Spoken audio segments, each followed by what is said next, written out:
LiDAR cameras, and we're just Oh, plowing. really? Right? That's fine. That's good And stuff. of course,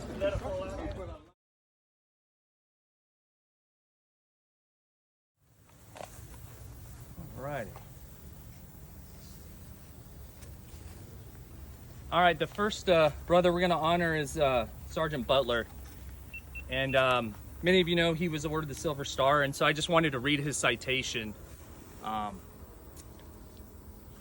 because it's amazing. On the morning of April 1st, 2003, 3 scout vehicles were given the mission to conduct a point recon of a bridge in the city of Al Samwa. The scouts were to determine the classification of the bridge, to determine the types of vehicles that the bridge could support as part of a pending assault across the river. Sergeant Butler's vehicle was the middle vehicle. As they approached the bridge from the east, upon arriving at the bridge, Sergeant Butler positioned his vehicle facing south in order to provide overwatch as his fellow scouts dismounted to better observe the bridge. As Sergeant Butler was getting his vehicle into position, the lead scout truck identified personnel on the north side of the river carrying weapons and rocket-propelled grenades. Almost immediately, the lead scout's vehicle came under enemy fire, with a rocket-propelled grenade impacting just in front of the vehicle commander's door. The explosion wounded the vehicle commander and blew the driver from the vehicle. Sergeant Butler immediately began maneuvering his vehicle into position to better support and assist his fellow scouts' disengagement. As Sergeant Butler began maneuvering his vehicle into a better position to provide covering fire for the withdrawal of his fellow wounded scout and the other 2 scouts, his vehicle came under heavy enemy fire.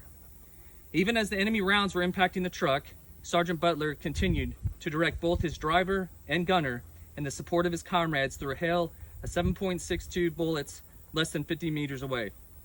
When Sergeant Butler's comrades were maneuvering back to the trail scout vehicle for withdrawal, his vehicle maneuvered in behind them to continue to provide cover as the scout section withdrew. During this maneuver, under enemy fire, Sergeant Butler was mortally wounded.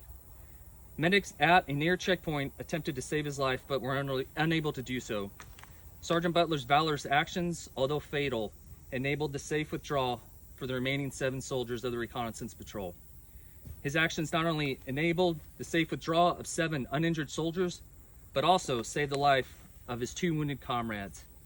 Also, due to his actions, the scouts' mission was successful and resulted in a successful assault 2 days later across the very bridge that he died to gather information on. Sergeant Butler gave the ultimate sacrifice by giving his life for his country, but far greater than that, he died showing the greatest love a soldier can show is by laying down his life for his friends.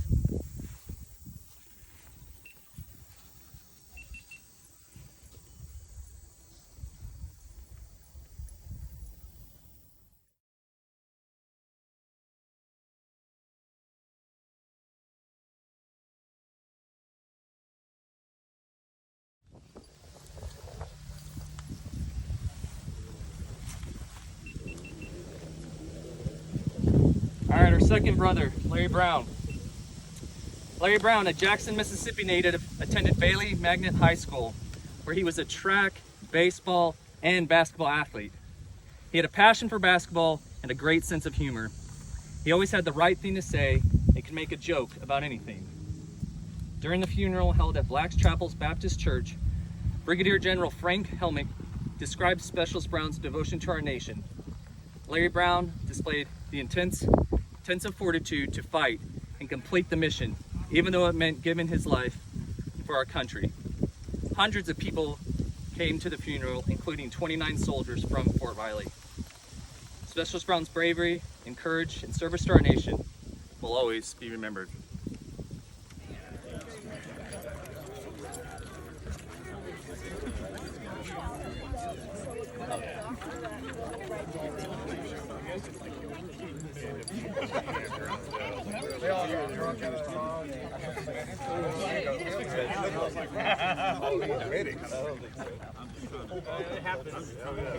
He does.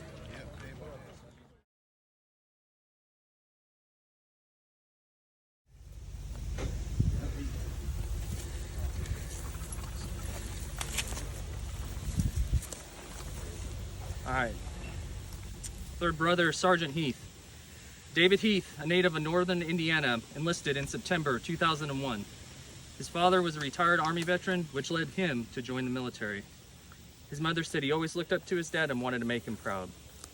He served 2 tours in Iraq in 2003 and 2004. Friends and family remember him as a good dad, a caring person, and he's survived by his wife Donna, son Derek, and stepdaughter Angela. I had the opportunity to work with Sergeant Heath in my squad for a few months, and one of the things that always stood out to me, just like this article said, that he was a caring person. He always put his soldiers above himself. And I mean, I remember getting a new soldier in, and Sergeant Heath stayed up, all hours of the night, helping him get his kit together, showing him everything he needed to do, because he wanted his squad, he wanted his team to be successful. Hey, who's leading this thing? Put Norwood in charge.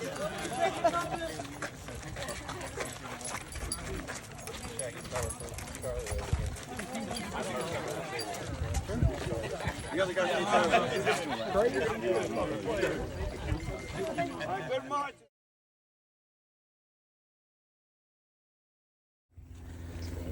All right, fourth brother, Captain Mark Stubenhofer.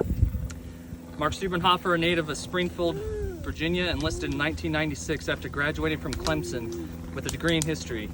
He was initially stationed in Alaska, where he first tried Alaskan Hammer beer, which became his favorite, and then was stationed at Fort Riley in 2001. He served in 2 tours to Iraq. Friends and family remember him as a devoted family man. His life was his family and his children. Sally Stubenhofer said of her son, "Everything he did when not being a soldier was being with his children and his wife." His mother also said he enjoyed country music and liked to talk. He was a born debater, and he could outsmart anyone, which was always a family joke. He could also challenge high-ranking officers. Sally Stubenhofer said one of her son's superiors told her a story about a lengthy meeting that was being wrapped up, and after he asked for final questions, Stubenhofer looked up and pointed to one overlooked detail. Her son, he told her, was always right. He said it drove him nuts, she said. I said, "Tell me about it. I raised him." Captain Stubenhofer is survived by his wife and love of his life, Patty, son Justin, and daughters Lauren and Hope. Lauren graduated from Clemson with a degree in performing arts and is now employed by Busch Gardens as a stage manager. And Justin is currently attending community college, figuring out life, and hopes to go back to a 4-year school in the spring. Hope is a freshman at Virginia Tech this fall, majoring in theater arts, with the aspiration of becoming a Broadway performer. Wonderful. Hey, before I talk about Mark, I just want to, this is classic 141 NCO led day. It's very special. Excuse me. And I don't want to skip over Larry. I don't want to skip over anybody. So I want to tell the story about Jacob real quick. The day before Jacob was killed, he's good friends with my gunner, Justin Sauerbaum. And so, he would hang out near our track. So we were like big buds, right? "Sir, can I get a smoke from you?" Blah, blah, blah. I think I was the only person in the battalion that actually had American cigarettes at that point. And so this is March 30th, and this young man comes up to me and he's starting to tell me how I'm using the scouts. "Sir, you're not deploying the scouts correctly. We're always with Roadhog. We need to be out front." And I looked at that young man and I said, "Look, we're getting ready to cross that damn river, and we need to be as strong as we possibly can, and we're going to make sure all these supplies make it to our outfit, and everybody's good to go. So you're doing exactly what you should be doing, young man. And the fight will come to you, don't you worry." The fight did come to him, and he was ready for it, and he stood up on that day. Larry, I didn't get to know Larry, but I walked the ground where Larry was killed. And let me tell you, that's the stuff of legends. We recovered Stephen Thorpe Bradley there, and 1st Platoon. It's the stuff of frickin' legends. That fight that day, oh my gosh, you could just hear it. The spall, you could just feel it. And we went up to the rooftop where Larry was, where men here were. It was impressive. I get a card on Facebook every year on Larry's death from the battalion commander, Chris Holden, thanking me for Larry and how he gave his life for his battalion, the 101st, which was why they were in that shitstorm in the first place. Excuse me, edit that one out. Which was why they were up there fighting, was to bail that outfit out that jumped into a hornet's nest and thought it could control the situation. God bless you, Larry.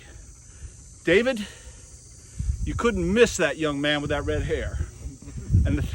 And he was such a personality. And Darren, I have a great picture of, did a great Christmas party. I think it was Christmas party, right? Dining in, dining out.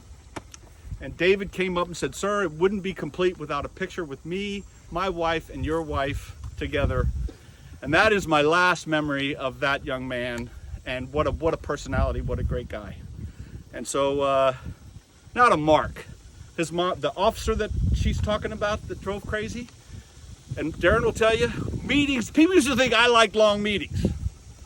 That but Mark would, and the thing that was great about him and what really helped us was he was the kind of person that was so meticulous, and if he saw a hole in something, he was not going to let that meeting end without describing that hole so that we could address it. And it made us all better, and it made us all safer, and it made us all tougher. And I was at Mark's burial along with Dave Batchelor, and they named a post office after that young man. He was a freaking institution in West Springfield. I don't know if you know West Springfield, Virginia, Northern Virginia. It's a very Army community. A lot of Pentagon employees live in West Springfield. And so he had a post office name. He was a great baseball player, obviously a great dad, and to me, an incredible. I did not let him take a company command until we were back in Kuwait. And he took from Darren, because he was so vital to our outfit and to me and my understanding of the command of being able, as Sun Tzu says, to be able to see yourself first. See yourself first. Then see the enemy, then see the terrain.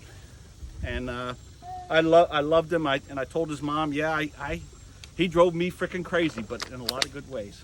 Again, thank you, team, for that's it. That's a long one, but I really, what a venue. Well done. Well, way to pay tribute. Thank you.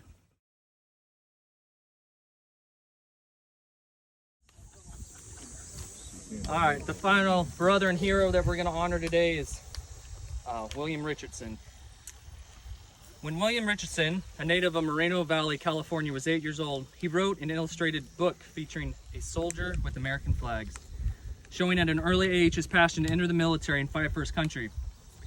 In 2000, he graduated from Moreno Valley High School, where he starred on the wrestling team and played outside linebacker and fullback for the football team. July 2002, he married Tara, his girlfriend since age 13. Before September 11, 2001, he and his brother Greg had worked together as electricians for a year and a half. 4 days after the attack, William walked into a recruitment office, determined to make a difference.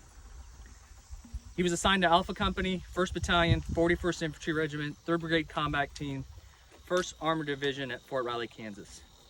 At 5'9" and with the ability to bench press 400 pounds, Richardson always showed a competitive spirit.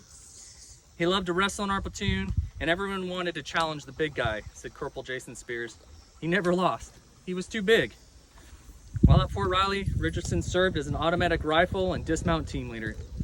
He deployed with Operation Iraqi Freedom 1 in March 2003 and went back in February 2004.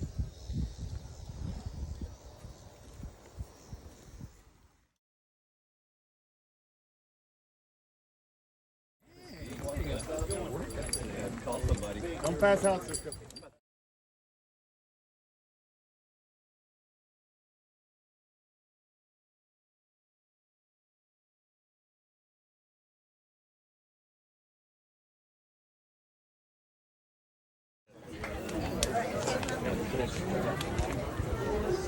You can meet my wife soon. Oh, yeah,